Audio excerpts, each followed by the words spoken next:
sou a professora Ana Carolina e vou lecionar a disciplina de arte para o 7º ano do Colégio Emaús.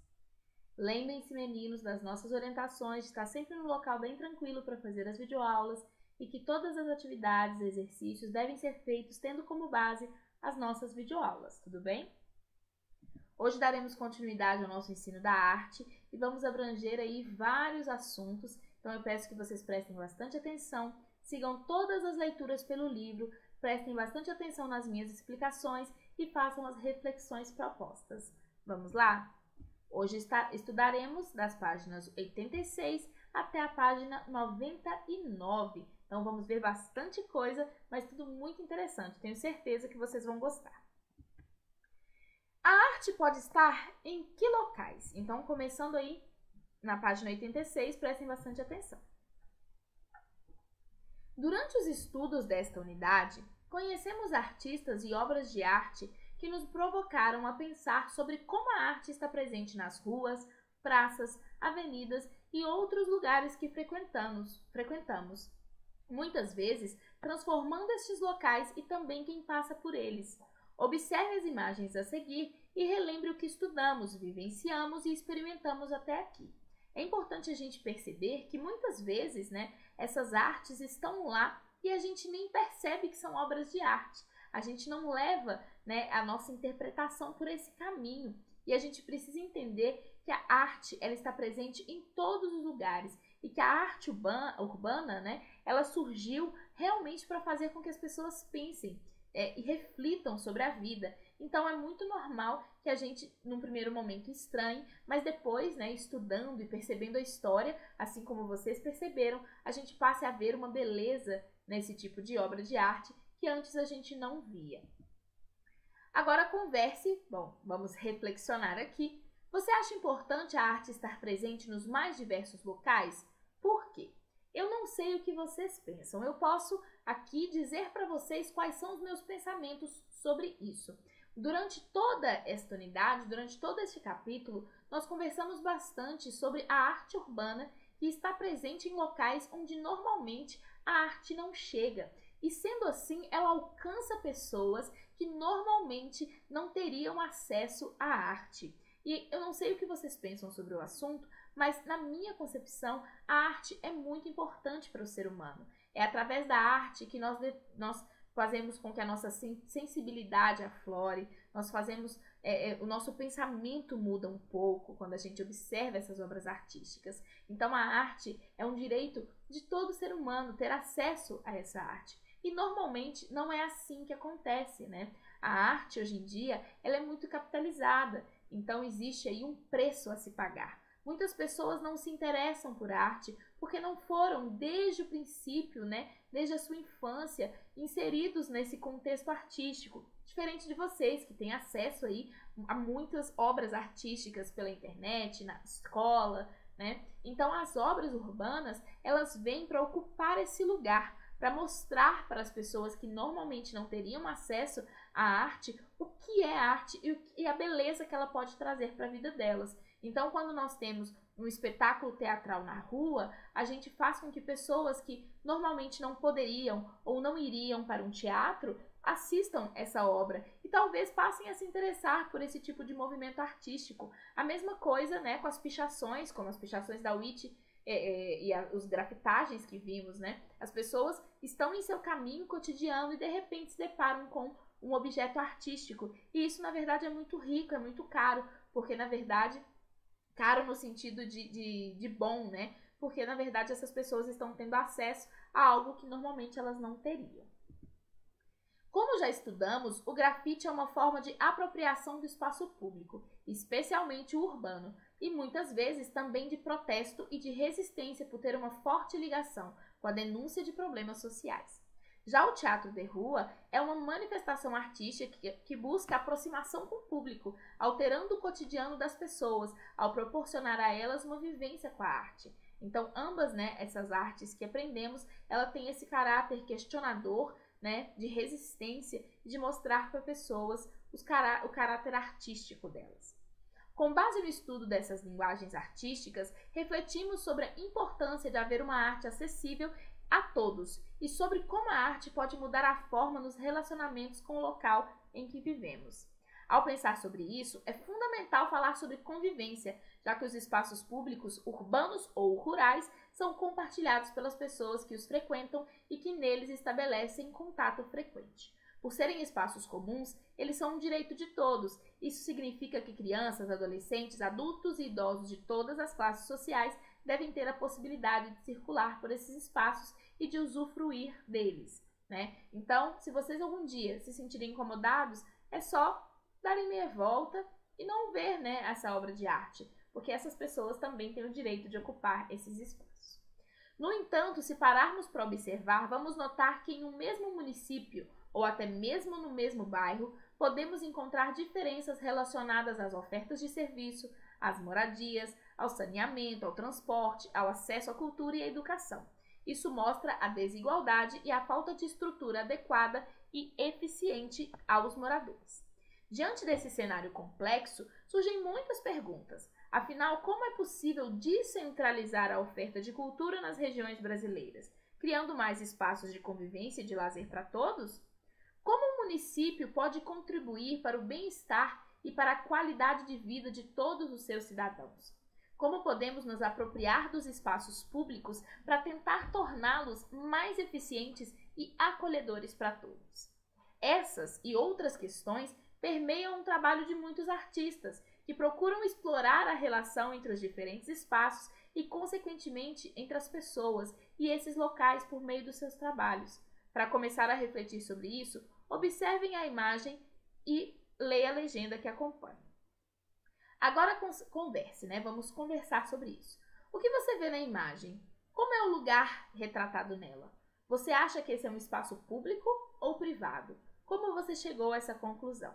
E o que você acha que o título da obra, né, Ribeirinhos do Asfalto, quer dizer, né? Quais as relações do que vimos até agora?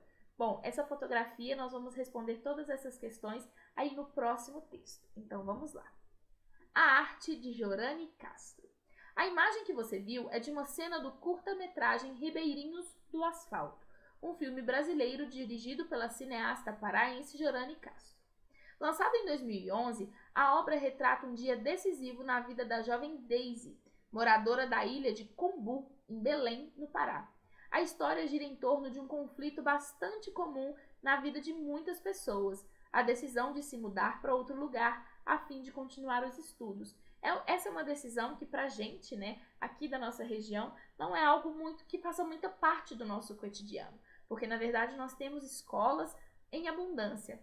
No caso das pessoas dessa região, é algo muito complicado, porque as escolas ficam realmente muito longe dos seus locais de origem e elas precisam tomar essa decisão.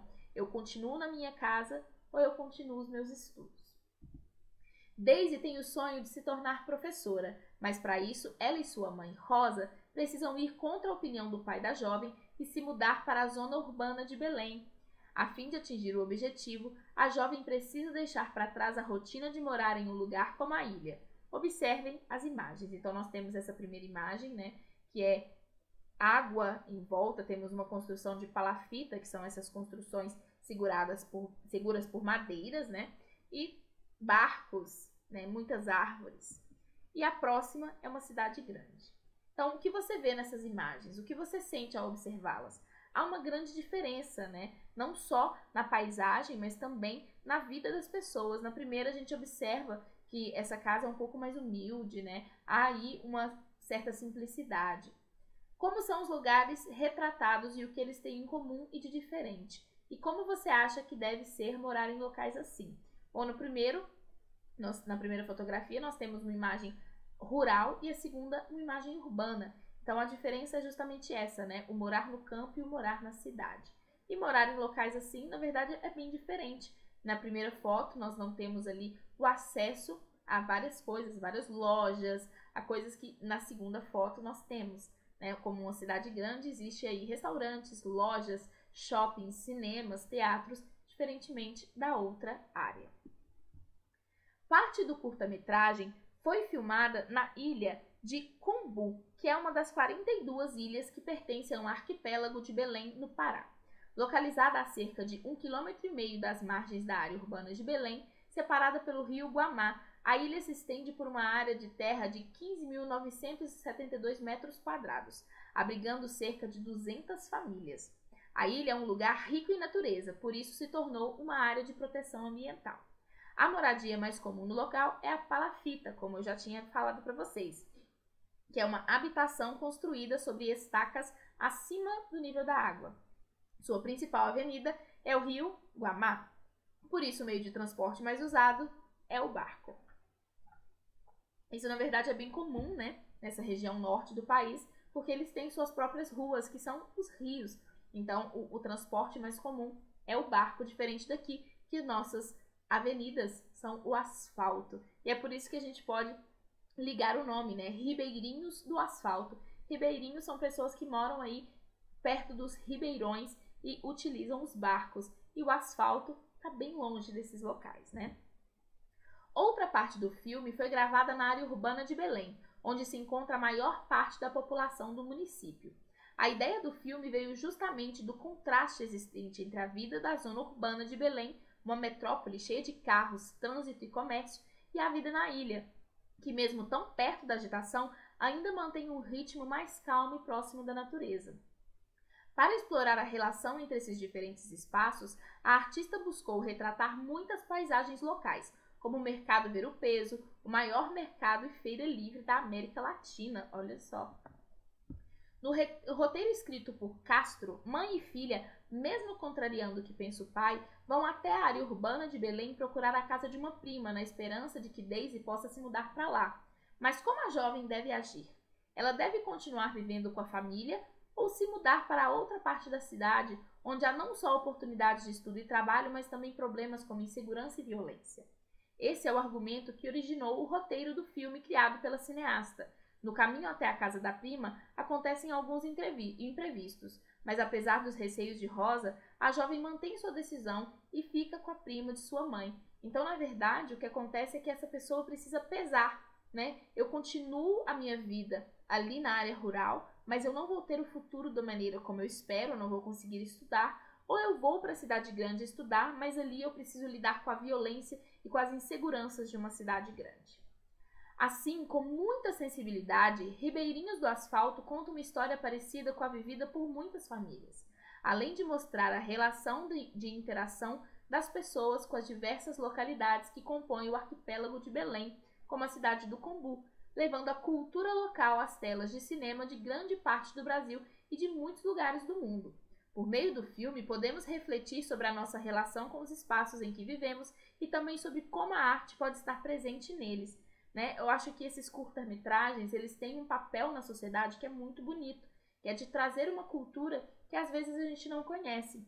Quando a gente fala sobre cultura brasileira, é algo muito complicado de se falar em um segundo, porque o Brasil ele é um país de dimensões continentais, ele é um país gigantesco, e nós não podemos falar que a cultura do nosso país é uma só. Nós temos aí várias regiões, vários estados, cada um com uma cultura própria e, na verdade, muitas vezes nós nem conhecemos. Às vezes conhecemos mais a cultura de um outro país do que aquela cultura que é do nosso próprio lugar. Então é muito importante que a gente assista esse tipo de documentários, de curta-metragens, para que a gente perceba as nuances de todo esse Brasil que é tão grande e cheio de uma cultura tão vasta, tão dinâmica e tão diferente. Né? Às vezes as pessoas daqui não entendem nada do que acontece no Nordeste e vice-versa. Às vezes a gente não entende o que acontece no Sul, porque a cultura é bem diferente. E na verdade, como brasileiros, né, nós precisamos exaltar essa cultura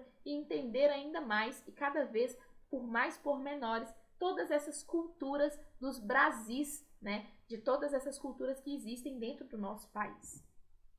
Ribeirinhos do Asfalto ganhou diversos prêmios, entre eles o de melhor atriz para Dira Paz, no Festival de Gramado em 2011, que é um dos maiores festivais de cinema do Brasil.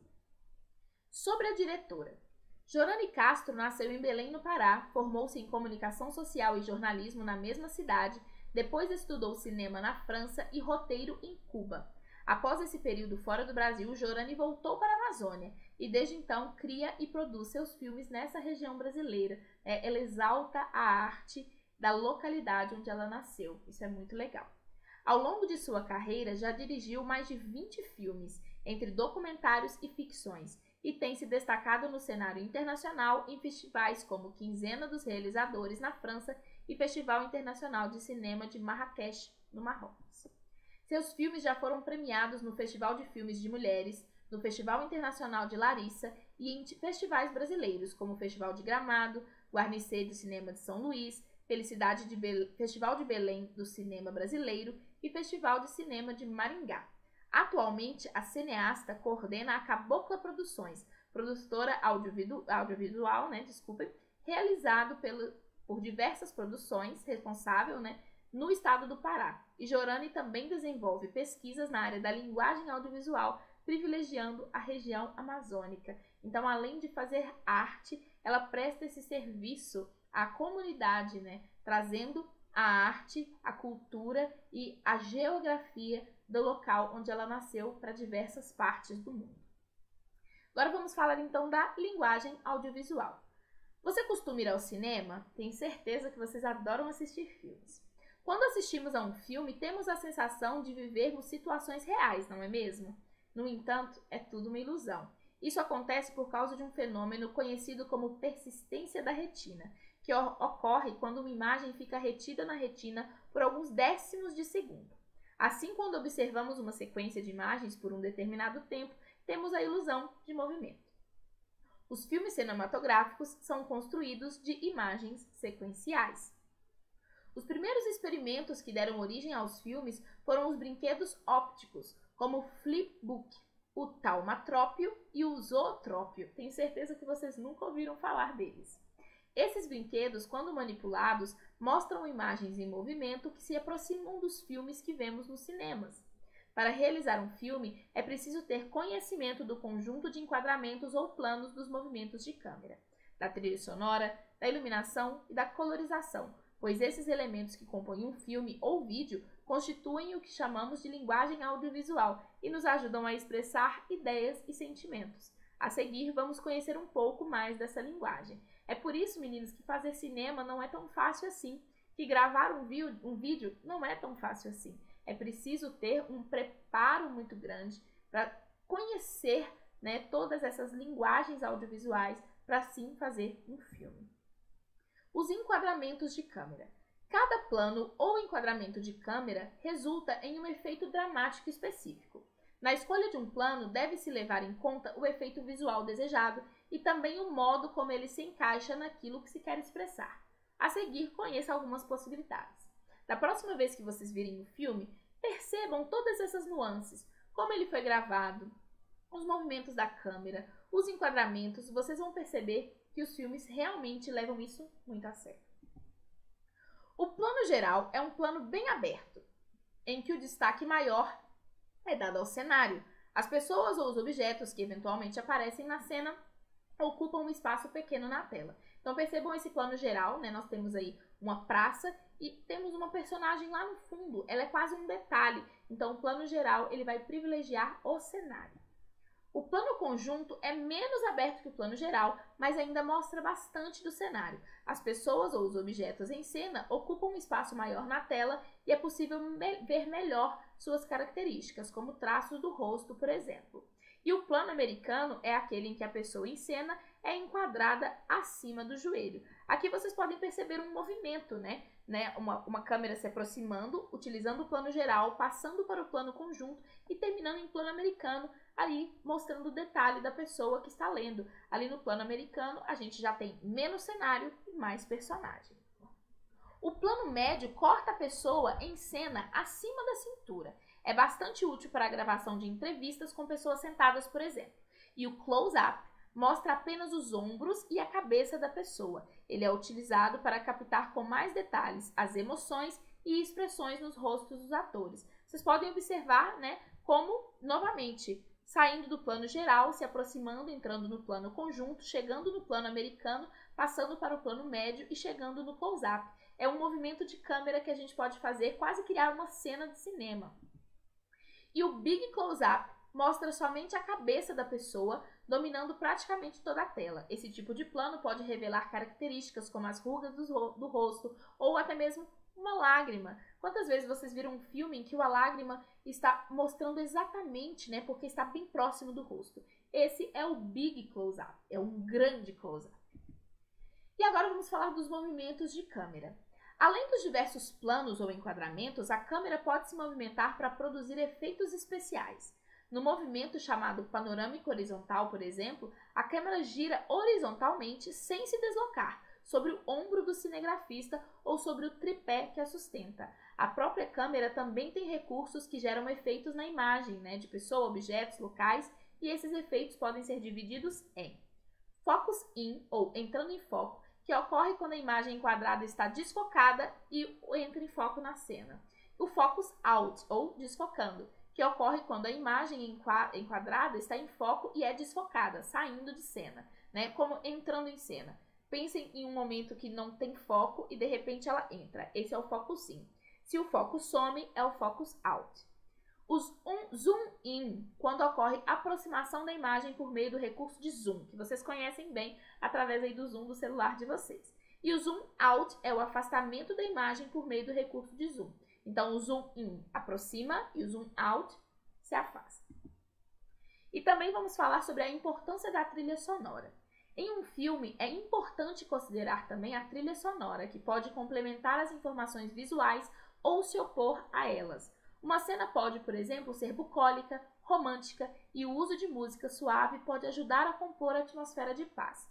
No entanto, se essa mesma cena tiver como fundo musical um tema de suspense, aquilo que parecia calmo acaba se transformando em um momento tenso de ansiedade.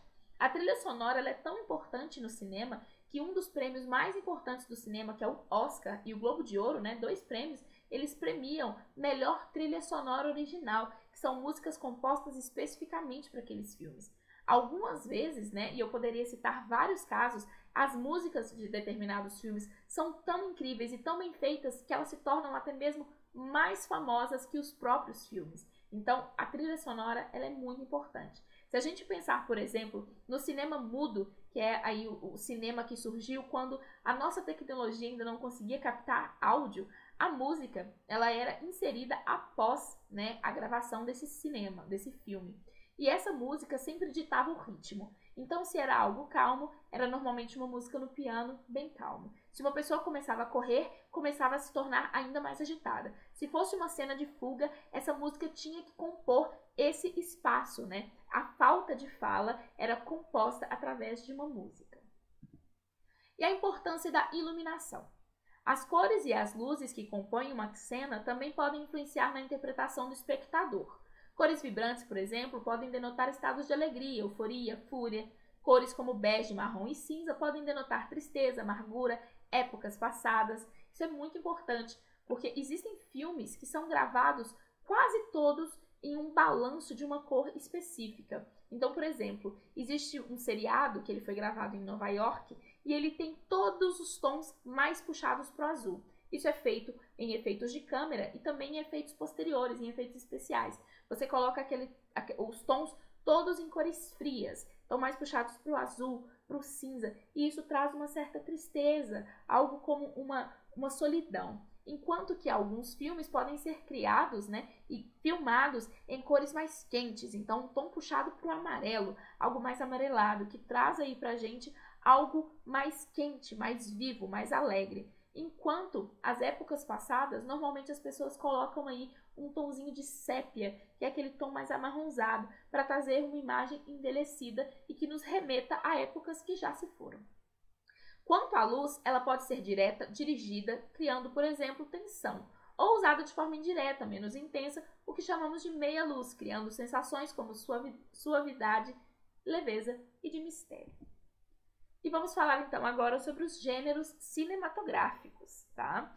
Os cineastas produzem filmes e vídeos de curta ou longa-metragem, que tanto podem ser histórias originais como adaptações de histórias existentes.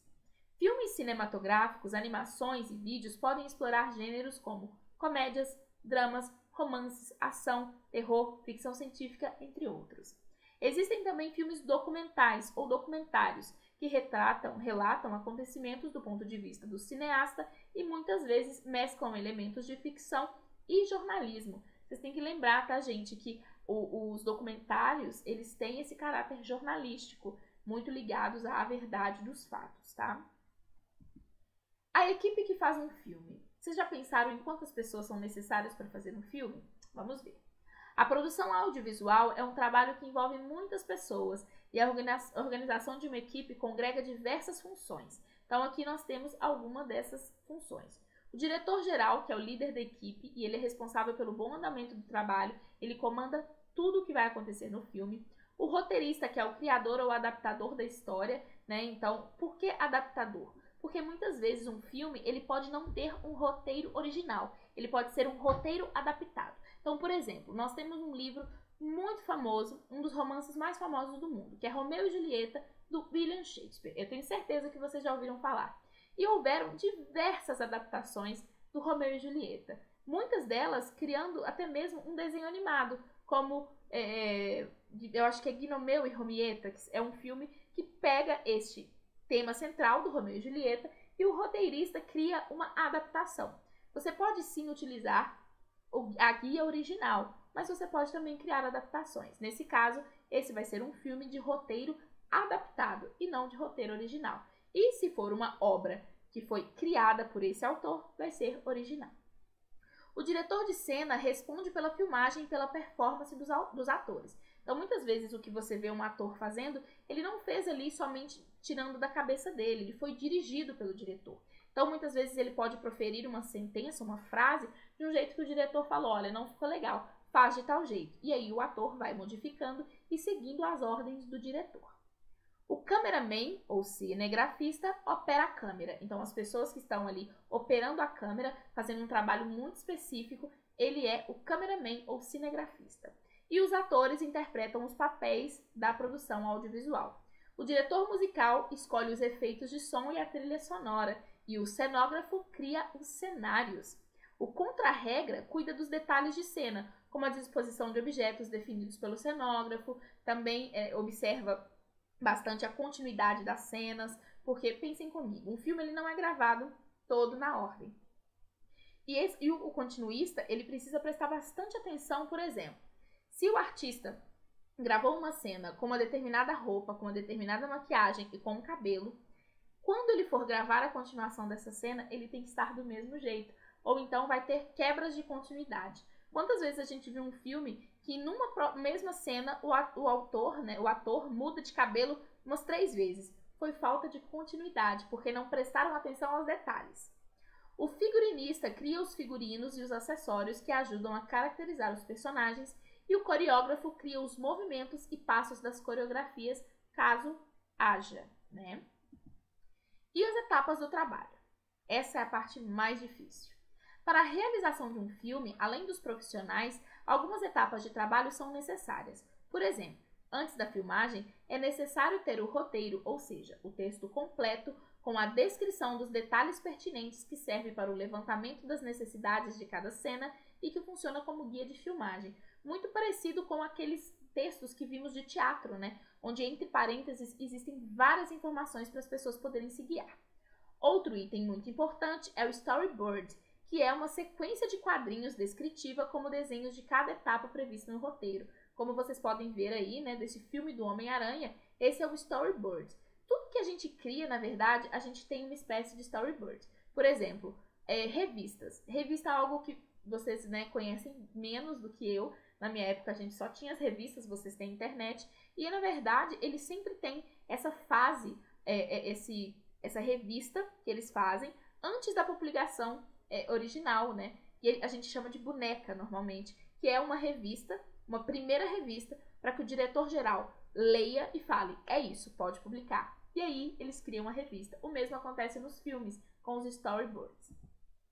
Durante a filmagem, o assistente de direção anota em uma ficha técnica o que aconteceu durante cada cena, a fim de promover os ajustes necessários. Ajustes de pós-produção, né? Mexer no som, mexer na cor, criar um efeito especial. Depois da filmagem, ocorre o processo chamado edição, em que o vídeo ganha forma final, com legendas, sons, efeitos e tudo aquilo que a gente está acostumado a ver no cinema. Cada vez mais o cinema tem utilizado efeitos especiais, né? Então vamos finalizar este capítulo com o fio da meada e falar do que vimos.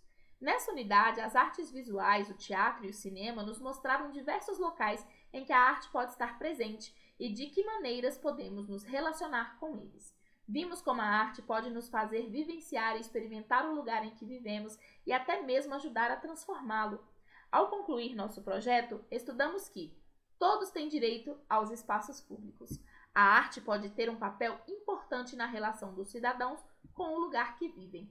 O cinema pode ser uma ferramenta para que as pessoas se expressem e abordem aspectos de sua realidade. As artes audiovisuais utilizam imagens em movimento e sons que podem ser combinados de diversas formas, resultando em diferentes interpretações por parte do espectador. A arte pode estar presente em muitos locais, sejam eles urbanos, sejam rurais, e também podem nos fazer refletir sobre o modo como os ocupamos. E puxando outros fios, vimos que a arte pode ser produzida e divulgada de diferentes maneiras nos bairros, municípios e regiões brasileiras, influenciando no modo como convivemos e nos relacionamos com quem a compartilha conosco. A arte pode, portanto, criar elos entre nós e o lugar que vivemos.